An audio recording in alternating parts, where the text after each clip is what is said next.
हस्तमैथुन से prostate cancer से बचा जा सकता है। अगर ये बात सही है तो ये लोगों को ऑफिशियली क्यों नहीं बताया जा रहा है? पूरी तरह पे सही भी नहीं है और पूरी तरह गलत भी नहीं है। कि जैसे जैसे प्रोस्टेट बढ़ता है लिंग पे ढीलापन आना शुरू हो जाता है। देखिए, लिंग में ढीलापन और प्रोस्टेट एनलार्जमेंट का डायरेक्ट कोई भी कनेक्शन नहीं है। वो कह रहे हैं हमें इरेक्शन नहीं आ रही, हमारी फैमिली डिस्टर्ब हो रही है, मेरी वाइफ खुश नहीं है, मेरी वाइफ चली जाएगी।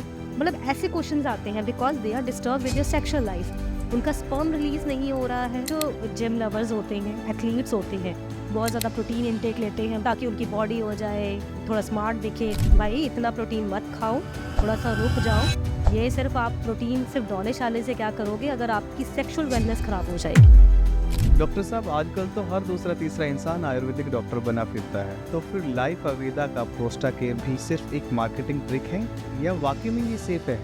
देखिए, आयुर्वेदा का एक्सपर्ट से ज़्यादा मैं कहूँगी गूगल बाबा जरूर बना हुआ है। लोग कहते हैं कि 40 की उम्र के बाद में प्रोस्टेट बढ़ना लाजमी हो जाता है। क्या ये सच में उम्र से जुड़ी बीमारी है? मेरे पास 30-35 इयर्स के पेशेंट्स भी हैं। अगर प्रोस्टेट बढ़ना इतना बड़ा खतरा बन चुका है तो फिर सरकार लोगों को खुलकर इसके बारे में क्यों नहीं बताती? नमस्कार and welcome to another episode of life Aveda podcast, जहाँ पे हम बात करते हैं वेलनेस और आयुर्वेद के द्वारा असली सॉल्यूशन की। आज का हमारा टॉपिक उन मर्दों के लिए है जो आजकल की भागदौड़ भरी जिंदगी में खुद पे ध्यान देना भूल जाते हैं और उनको कुछ सिम्टम्स आते हैं जिनको वो नज़रअंदाज कर देते हैं, जिसे हम प्रोस्टेट हेल्थ और एनलार्ज प्रोस्टेट कहते हैं। आज हमारे साथ हैं एक्सपीरियंस्ड और well respected Ayurveda expert doctor Ranjana Kaushal, जिनका आयुर्वेद में 10 साल का एक्सपीरियंस है और जो मर्दों की इस समस्या की जड़ पे काम करते हैं और उनको बेस्ट सॉल्यूशन प्रोवाइड करते हैं। आज हम बात करेंगे कि प्रोस्टेट होता क्यों है और ये उम्र के साथ में बढ़ता क्यों है और इसके सिम्टम्स क्या होते हैं, क्या आयुर्वेद में इसका इलाज है, वो भी बिना किसी साइड इफेक्ट के। तो चलिए जानते हैं डॉक्टर रंजना कौशल जी से। सो डॉक्टर, मेरा पहला सवाल ये है, प्रोस्टेट आखिर होता क्या है? क्या ये पुरुषों के लिए एक आम बात है या बीमारी का डर फैला के मरीज बनाने की कोई चाल है?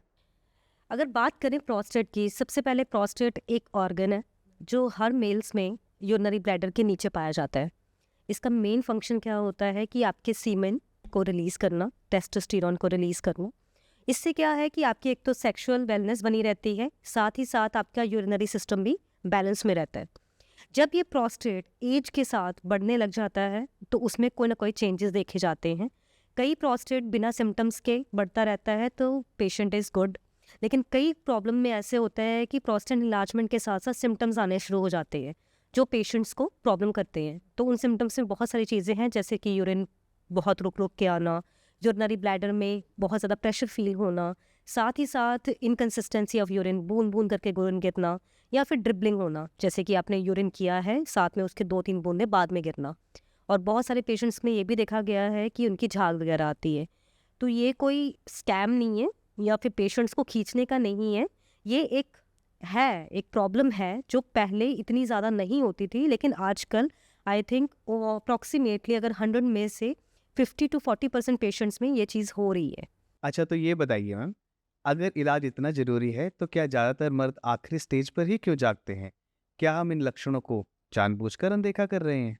देखिए, ये जागने वाला जो सिम्टम है ना, इसमें एक्चुअली अगर हम बात करें कि बहुत सारे इंटीरियर एरियाज़ में आपको पता ही नहीं है कि प्रोस्टेट होता क्या है। बहुत सारे, जैसे अगर आप नॉर्थ में जाओ तो इनको गदूद बोला जाता है ऑर्गन को। तो गदूदों की प्रॉब्लम, या उनको यही लगता है कि उनकी किडनी में प्रॉब्लम आ गया है, कहीं उनको यूटीआई इन्फेक्शन तो नहीं हो गया है, तो उन्होंने कभी चेक ही नहीं करवाया। और मैं रोज़ देखती हूँ अपने पेशेंट्स में कि कोई डॉक्टर उनको गाइड ही नहीं करता है कि उसके लिए कौन सा टेस्ट करवाया जाए। मेरे पास पेशेंट्स आते हैं, पूछते हैं मैम इसके लिए कौन सा टेस्ट करवाया जाता है, तो पेशेंट को प्रॉपर गाइडेंस नहीं मिल पा रही है। और बहुत सारे मेल्स ऐसे हैं जो इग्नोर कर देते हैं इनको। उनको लगता है कि यूरिन कई बार उनकी बहुत ज़्यादा यूरिन रोकते हैं, इसकी वजह से उनकी किडनीज ख़राब हो गई है। उनका सारा ध्यान किडनीज पे चला जाता है, लेकिन उनको ये पता ही नहीं है कि उनकी बॉडी में एक ग्लैंड है, प्रोस्टेट ग्लैंड है, जिसके फंक्शंस हैं, जो इसके कारण भी बहुत सारे सिम्टम्स आते हैं जो यूटीआई के साथ थोड़े सिमिलर है। एक हम बात करेंगे बीपीएच की, बिनाइन प्रोस्टेट हाइपरप्लेसिया। उसमें क्या होता है कि उसके सिम्टम्स दिखते नहीं हैं, बहुत साइलेंट वे में रहते हैं, और कई बार ये होता है कि बहुत एंड स्टेज में वो दिखने शुरू हो जाते हैं। जब वो दिखते हैं उस टाइम तक आप देखिए कि वो बहुत ज़्यादा वास्ट हो जाता है। जैसे कि प्रोस्टेट मेगाली ग्रेड 1 या ग्रेड 2 पे पेशेंट्स को पता चलता है कि actually they are suffering with the prostate. तो ये हमारी थोड़ी एक्नॉलेजमेंट की प्रॉब्लम है। प्रॉपर कोई डॉक्टर उनको डायग्नोज करके या कोई टेस्ट ऐसे स्पेसिफिक नहीं करवा पा रहे पेशेंट, जिनकी वजह से उनको बहुत लेट स्टेज पे ये पता चलता है। हमने देखिए ऐसा देखा है पिछले कुछ सालों में पुरुषों में प्रोस्टेट बढ़ने की समस्या क्यों बढ़ रही है? क्या ये लाइफस्टाइल की वजह है या फिर कोई मेडिकल स्कैम है?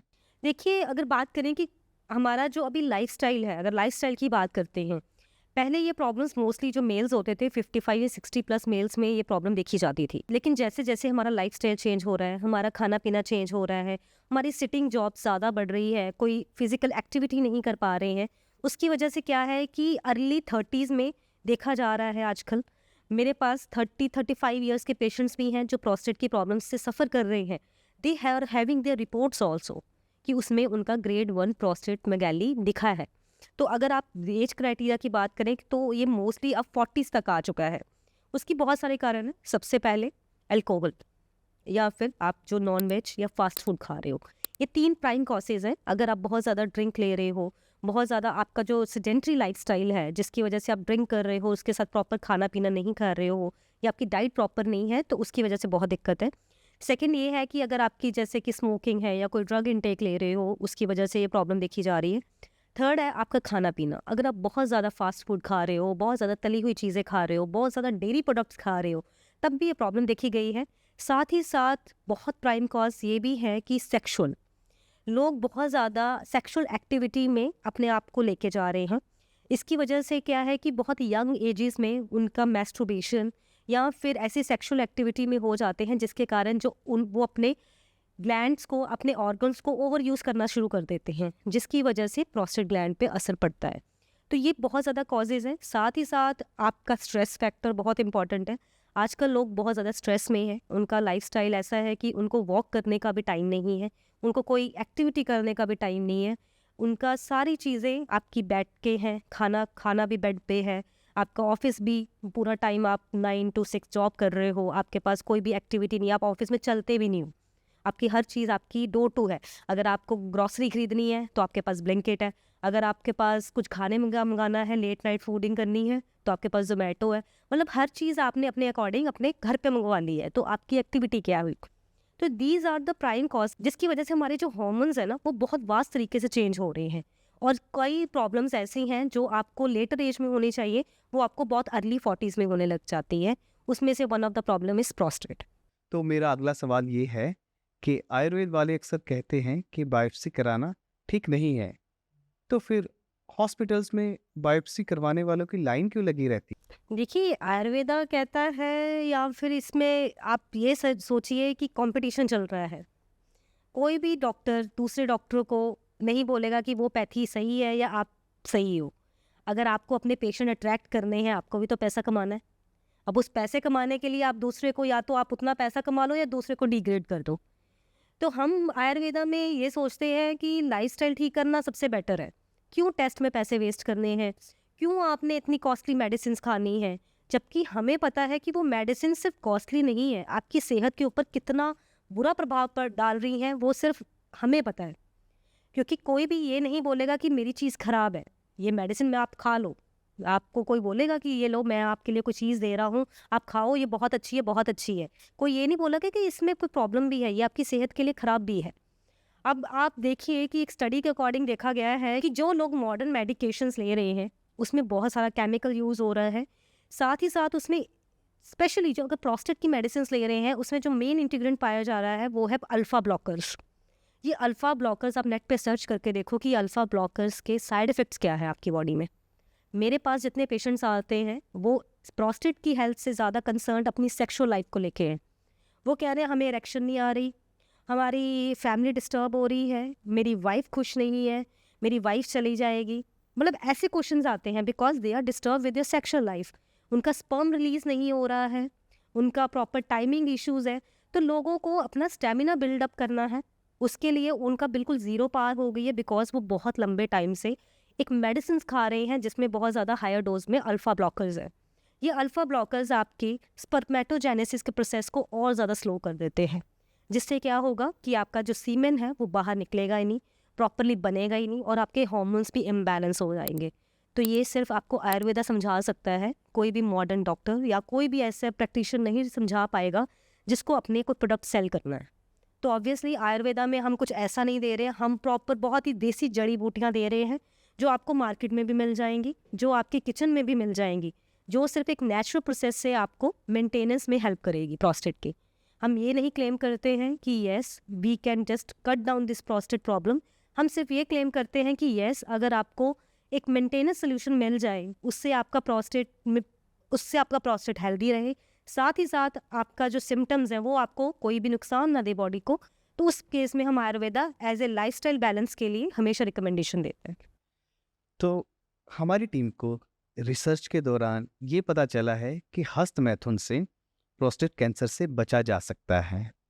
तो डॉक्टर साहब ये बताइए, अगर ये बात सही है तो ये लोगों को ऑफिशियली क्यों नहीं बताया जा रहा है? अगर मैं बात करूँ कि मैस्टरबेशन यानी कि हस्त मैथुन, ये एक सोल्यूशन है प्रोस्टेट प्रॉब्लम को ज़ीरो डाउन करने का, तो ये पूरी तरह पे सही भी नहीं है और पूरी तरह गलत भी नहीं है। अगर आप हस्त मैथुन कर रहे हैं या मैस्टरबेशन एक प्रॉपर टेक्निक के साथ कर रहे हैं, प्रॉपर टाइम पीरियड में कर रहे हैं और प्रॉपरली एक हेल्दी मैस्टरबेशन कर रहे हैं या हस्त मैथुन कर रहे हैं, तो वो आपकी हार्मोन को बैलेंस करेगा। जो प्रोस्टेट आपके टेस्टोस्टेरोन्स को बाहर निकालने का काम कर रहा है वो प्रॉपरली फंक्शन होगा। अब देखिए ना, अगर आप ये जो मेल्स में प्रॉब्लम होती है कि आपका टेस्टोस्टेरोन रिलीज होता है जिसको हम शुक्र धातु बोलते हैं, जब आप खाना खाते हो तो उसका एंड रिजल्ट क्या निकलता है? शुक्र धातु। जब भी अगर आप एक सेब भी खा रहे हो उसका एंड रिजल्ट शुक्र में बनेगा, ठीक है। अगर आपका खाना पीना बहुत हेल्दी है, शुक्र आपका बहुत अच्छा होगा, आपका स्पर्म बहुत अच्छा होगा। तभी कहते हैं ना कि जो हेल्दी खाते हैं उनके बच्चे भी हेल्दी होते हैं, बिकॉज उनका स्पर्म बहुत हेल्दी होता है।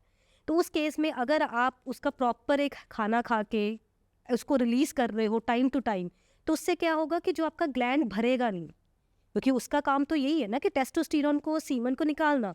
लेकिन अगर आप हस्त मैथुन नहीं करोगे, आप मैस्टरबेशन नहीं करोगे, उससे क्या है कि आपका प्रोस्टेट ग्लैंड बहुत ज़्यादा फिल हो जाएगा, जिसमें बहुत सारे हार्मोनल चेंजेस आएंगे।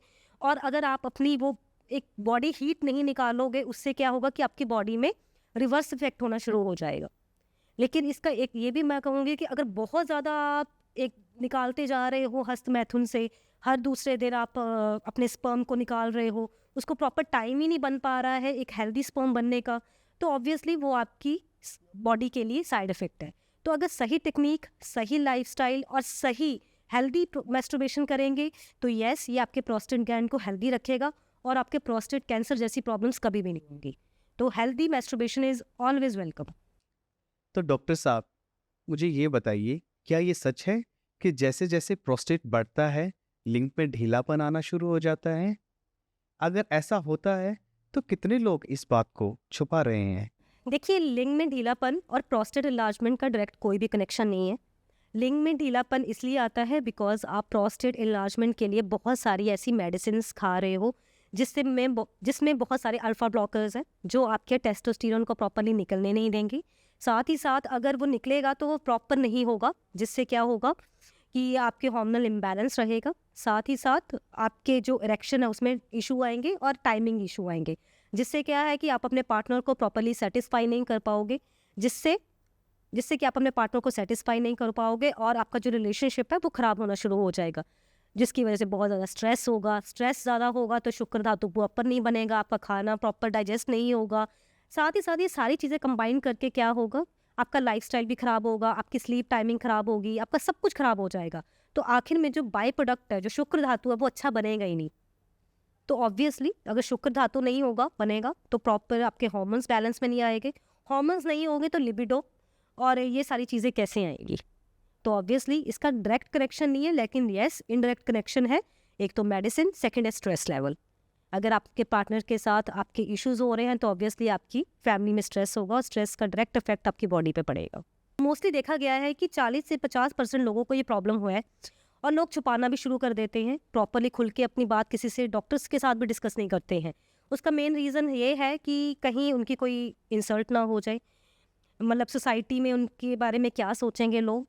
अगर आप किसी से बात कर रहे हो तो वो सोचेंगे कि मतलब इनमें प्रॉब्लम है, मतलब इनका स्टेमिना नहीं है, तो मतलब ही इज़ नॉट फिट। ठीक है, तो उससे उनको खुद ही वो एक नेगेटिव थॉट्स में चले जाते हैं। उनका ये लगता है कि ये मैं बताऊंगा तो मेरी कोई शायद ईगो पे हर्ट हो जाते हैं। Males are very egoistic also, तो ये इनको डायरेक्ट ईगो पे हर्ट होता है कि अगर कोई मेरी सेक्सुअल लाइफ ठीक नहीं है तो लोग मेरे बारे में क्या सोचेंगे, और इसकी वजह से वो बहुत ज़्यादा ओवर थिंक करना शुरू कर देते हैं और स्ट्रेस लेवल और भी बढ़ना लग जाता है। तो मैं यही कहूँगी कि ये छुपाने वाली बात नहीं है, ये बताने वाली बात है, ताकि आपका प्रॉपर इलाज हो सके और आपकी जो स्ट्रेस के साथ साथ फिजिकल जो वेलनेस है वो भी हो जाए। तो डॉक्टर साहब, मेरा अगला सवाल ये है कि लोग कहते हैं कि 40 की उम्र के बाद में प्रोस्टेट बढ़ना लाजमी हो जाता है। क्या ये सच में उम्र उम्र से जुड़ी बीमारी है या सिर्फ दवाइयाँ बेचने वाली एक चाल है? कि 40 के बाद ये प्रॉब्लम होती है, ये बिल्कुल श्योर नहीं है कि अगर हम कहें कि हाँ जी हर कोई पेशेंट का 40 के बाद ये प्रॉब्लम होनी है, तो ये नहीं होता है। उसके बहुत सारे और भी कॉजेज़ होते हैं। सबसे पहले अगर आपकी फैमिली में आपके फादर, आपके ग्रैंडफादर को ये प्रॉब्लम है तो जेनेटिकली आपकी ये प्राइम सस्पेक्ट ज़रूर बन जाते हो आप इस प्रॉब्लम के। सेकंड, अगर आपका लाइफस्टाइल ठीक नहीं है तो आपका सेकंड कॉज है कि उससे आपको प्रोस्टेट की प्रॉब्लम हो सकती है। थर्ड ये है कि अगर आपका स्ट्रेस लेवल बहुत ज़्यादा है उसकी वजह से भी आपको प्रोस्टेट के इश्यूज आ सकते हैं। फोर्थ वन इज़ अगर आपका खाना पीना, अगर आप बहुत ज़्यादा drink, non veg, dairy product ले रहे हो तो ऑब्वियसली ये कंबाइंड होके सारी चीज़ें करते हैं। साथ ही साथ अगर आप बहुत ज़्यादा ड्रग्स, स्मोक्स या फिर कोई भी ऐसी एंटीबायोटिक या लॉन्ग प्रोलॉन्ग कोई भी मेडिसिन चल रही हैं जो आपकी बॉडी पे साइड इफ़ेक्ट कर रही हैं, तो वो एक साइड इफ़ेक्ट प्रोस्टेट इन्लार्जमेंट के रूप में भी निकल के आता है। तो 40 के बाद इसलिए कहा गया है क्योंकि ये प्रॉब्लम पहले आपको मैंने जैसे बताया है कि ये 60s के बाद आती थी, लेकिन अभी ये टाइम पीरियड और भी शॉर्ट होता जा रहा है। तो मोस्टली देखा गया है कि 40 में पेशेंट्स को ये प्रॉब्लम आ रही है, जो थ्योरीज के अकॉर्डिंग है। लेकिन अब मैं एक बात और कहना भी चाहूँगी कि अगर किसी की फैमिली में किसी के ग्रैंडफादर, फादर को प्रॉब्लम है तो अपने टेस्ट रेगुलर करवाते रहें। और अगर किसी को ये प्रॉब्लम डिटेक्ट भी हो गई है तो भी आपके 6 मंथ्स में आप अपने चेक करवाते रहिए, बिकॉज इसने अपना ग्रो करना ही है। तो उन लोगों को तो बहुत ध्यान रखना पड़ेगा। साथ ही साथ जो 30s में पहुंच गए हैं उनको भी एक प्रिकॉशनरी मेजर से ये टेस्ट ज़रूर करवाना चाहिए, बिकॉज कई ऐसे पेशेंट्स हैं जो 30s में भी डिटेक्ट हुए हैं प्रोस्टेट के लिए, तो उनका मोस्टली ये रहता है कि वो यूटीआई के तरफ ले जाते हैं, तो उनको ये पता ही नहीं है कि प्रोस्टेट इशू भी आ सकता है। मेल्स को यही बोलूँगी कि 30s के बाद तो एटलीस्ट एक टेस्ट बॉडी चेकअप हर 6 मंथ्स बाद ज़रूर करवाए, उसमें अपना PSA लेवल और अल्ट्रासाउंड ज़रूर करवाएं। और मैं ये भी बताना चाहूँगी कि मोस्टली जो जिम लवर्स होते हैं, एथलीट्स होते हैं, बहुत ज़्यादा प्रोटीन इनटेक लेते हैं, बहुत ज़्यादा पाउडर्स खा रहे हैं, कोई सप्लीमेंट्स ले रहे हैं ताकि उनकी बॉडी हो जाए, थोड़ा स्मार्ट दिखे, थोड़े डॉलिश वाले बन जाए, उनके लिए तो मैं हमेशा ये बोलूँगी कि भाई इतना प्रोटीन मत खाओ, थोड़ा सा रुक जाओ। ये सिर्फ आप प्रोटीन सिर्फ डॉलिश वाले से क्या करोगे, अगर आपकी सेक्सुअल वेलनेस ख़राब हो जाएगी। मोस्टली देखा गया है कि जो जिम है या एथलीट्स हैं उनके कहीं ना कहीं उनकी स्पर्मेटोजेनेसिस में प्रॉब्लम आती है, लेटर स्टेज में आती है।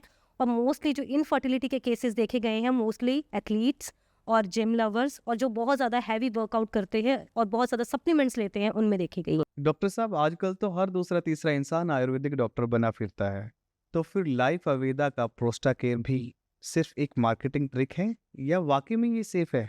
देखिए, आयुर्वेदा का एक्सपर्ट से ज़्यादा मैं कहूँगी गूगल बाबा ज़रूर बना हुआ है, क्योंकि लोग आज मेरे पास पेशेंट्स आते हैं, जी मैडम हमने ना यूट्यूब पे एक रील देखी थी जिसमें हल्दी खाना बहुत अच्छा माना गया है, लेकिन हल्दी आप क्यों खा रहे हो, उसको पता तो है आपको क्या करेगी। अगर किसी का पेट में इतनी गर्मी है तो और वो पिंपल से उसका चेहरा भरा हुआ है या उसकी बॉडी में उसका पेट खराब है, तो उस केस में अगर हल्दी खाओगे तो और गर्म करेगी। ऐसे ही लोग अश्वगंधा है, बहुत सारी ऐसी चीज़ें हैं, लोग गूगल से देख के खाने शुरू कर देते हैं। तो डॉक्टर या आयुर्वेदा वही है जिसके पास डिग्री है, जो ऑथेंटिक है, जो सर्टिफाइड है, साथ ही साथ जो आपकी बॉडी के अकॉर्डिंग चीज़ें दे। हर बॉडी की प्रकृति अलग अलग है, डिफरेंट है। अगर मैं कहूँ कि आपके लिए जो चीज़ सही है वो मेरे लिए भी सही होगी तो डेट इज़ रॉन्ग। आपकी बॉडी टाइप अलग है, हो सकता है कि आपकी बॉडी को अश्वगंधा सूट करे लेकिन मेरी बॉडी टाइप को अश्वगंधा नहीं सूट करे, लेकिन हम दोनों बैठ के एक रील देख रहे हैं तो चल भाई ये तू भी खा ले मैं भी खा लूँ, ऐसा नहीं होता है। तो ये कौन बताएगा आपको, एक ऑथेंटिक आयुर्वेदा डॉक्टर ही बता पाएगा कि आपकी बॉडी कौन सी है, आपकी प्रकृति कौन सी है, आपकी वात प्रकृति है, पित्त प्रकृति है, कफज प्रकृति के हो। आपकी बॉडी को कौन सी चीज़ें सूट करेंगी, आपकी बॉडी को गर्म चीज़ें सूट करेंगी कि ठंडी चीज़ें सूट करेंगी। इस प्रोडक्ट की ये जो चीज़ आप होम टिप्स यूज़ कर रहे हो, अजवाइन यूज़ कर रहे हो, जीरा यूज़ कर रहे हो, क्या वो गर्म तासीर का है, ठंडा तासीर का है, गर्म को ठंडा कैसे करें, ये सारी चीज़ें एक ऑथेंटिक आयुर्वेदा डॉक्टर ही बता पाएगा। तो किसी डॉक्टर के पास जाके सोल्यूशन लेना ज़्यादा बेटर है रेदर देन आप कहीं भी कुछ देख के, या कोई भी डॉक्टर बन जाता है आजकल भी कि मैंने ये देख लिया है, मतलब दूसरा डॉक्टर दे रहा है ये प्रॉब्लम का, गोक्षुर तुम भी खा लो, ये भी खा ले, मतलब वो चीज़ नहीं होनी चाहिए। हमारे आयुर्वेदा में बताया गया है 10 विध परीक्षा, इसमें पूरे बॉडी को स्ट्रक्चराइज कर सकते हैं। आप मेरे सामने बैठे हो, मैं आपकी बॉडी में मुझे पता चल सकता है, अगर मैं बहुत अपनी सर्टिफाइड डॉक्टर, मुझे पता चल सकता है कि आपको 10 साल बाद क्या बीमारी आ सकती है, आपको अभी क्या प्रॉब्लम आ रही है। मतलब आपके आइज़ का कलर देख के, आपके हेयर्स का कलर देख के मैं बता सकूंगी कि आपको क्या प्रॉब्लम आएगी। तो ये कौन बता पाएगा? जिसको आयुर्वेदा की नॉलेज है। हर किसी को ये नॉलेज नहीं होती है। आप एक अच्छा डॉक्टर ढूंढिए जिसके पास एक्सपीरियंस भी हो, जिसके पास ये भी पता हो, जिसको नाड़ी देखनी आई, जो आपकी प्रकृति जान सके और उसके अकॉर्डिंग आपको एक कस्टमाइज सोल्यूशन दे सके। कस्टमाइज का मतलब होता है कि आपकी बॉडी में क्या सूट करेगा वो दे सके।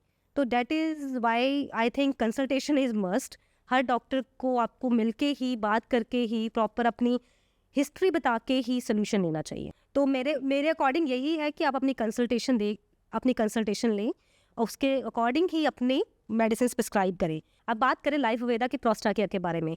देखिए, ये नहीं है कि अगर ये लाइफ वेदा का है तो ही बेस्ट है, लेकिन आप ये ज़रूर चेक करिए कि लाइफ वेदा आपको क्या दे रहा है। एक तो वो एक्सट्रैक्ट फॉर्मुलेशन दे रहा है, वो कोई चीज़ छुपा नहीं रहा है, आपके इंग्रेडिएंट्स आपकी बॉटल के ऊपर है, कितनी मात्रा में दिया जा रहा है वो भी बताया गया है। हमारे यहाँ पे जितने भी डॉक्टर्स हैं वो सर्टिफाइड हैं। सारी जो मेडिसिन है वो रिसर्च से, प्रॉपर हमारे पास रिसर्च टीम है, उसके अकॉर्डिंग मेडिसिन बनाई जा रही हैं। साथ ही साथ इसमें कोई भी केमिकल्स, एडिटिव्स, कुछ भी ऐसा आर्टिफिशियल नहीं है जो आपकी बॉडी को जाके कुछ हार्म करे। तो ये सबसे ऑथेंटिक है। आजकल के टाइम में कोई भी अपनी एक्सट्रैक्ट फॉर्मुलेशन नहीं देगा। हमारी जितनी भी मेडिसिन हैं वो लैब टेस्टेड हैं। आपकी सारी चीज़ें उसमें बाकायदा बताई जा रही हैं कि कहाँ से इंग्रेडिएंट लिया जा रहा है, कौन सा इंग्रेडिएंट यूज़ हुआ है, कितनी मात्रा में है। तो इसीलिए मैं लाइफ वेदा को इसलिए रिकमेंड करती हूँ पेशेंट के, क्योंकि उसके रिजल्ट्स बहुत अच्छे हैं। मेरे पास और भी बहुत सारे ब्रांड्स हैं, जैसे कि और भी बहुत सारे आयुर्वेदा ब्रांड्स हैं जो लोग मेडिसिन खाते भी आ रहे हैं, कोई क्लासिकल फॉर्मुलेशंस भी खा रहे हैं। लेकिन आजकल के जो लोग हैं ना, उनमें पेशेंस नहीं है, उनको रिजल्ट बहुत जल्दी चाहिए, उनको बहुत कंसर्न है। तो उस केस में एक प्रॉपर डोसेज बहुत इंपॉर्टेंट है। और अगर आपको सारी चीज़ें एक ही बॉटल में मिल रही हों, एक ही जगह पे मिल रही हों, तो ऑब्वियसली मैं वो रिकमेंड करूँगी। उससे क्या होगा कि एक तो पेशेंट की हेल्थ भी ठीक रहेगी और वहाँ पे हमें कोई डर नहीं रहता है पेशेंट को रिकमेंड करते हुए, क्योंकि नहीं तो बहुत सारे साइड इफ़ेक्ट्स बहुत ज़्यादा आ रहे हैं, बहुत ज़्यादा फ्रॉड बहुत ज़्यादा हो रहे हैं लोगों के साथ, पेशेंट्स के साथ, कि कुछ बता कुछ रहे हैं, दे कुछ और रहे हैं। तो ऐसे केस में लाइफ वेदा के जो प्रोडक्ट्स हैं वो बहुत सेफ। अच्छा, एक चीज़ और बताइए डॉक्टर मैम, अगर प्रोस्टेट बढ़ना इतना बड़ा खतरा बन चुका है तो फिर सरकार लोगों को खुलकर इसके बारे में क्यों नहीं बताती? देखिए, सरकार की कोई गलती नहीं है। मतलब ये प्रॉब्लम अभी बहुत रिसेंट ही ज़्यादा फैली है। मैं ये कहूँगी पहले अगर हम 10 साल पहले की बात करें तो इतनी प्रॉब्लम नहीं थी। आजकल ये प्रॉब्लम ज़्यादा इसलिए हो रही है, एक तो लोग समझदार ज़्यादा हो गए हैं, अपनी हेल्थ के लिए कंसर्न भी ज़्यादा हो रही है। तो अगर इनको सिम्टम्स आ रहे हैं तो लोगों को लगता है कि हमें कोई कैंसर तो नहीं हो जाएगा, इसलिए वो बहुत जल्दी डॉक्टर्स के पास जा रहे हैं।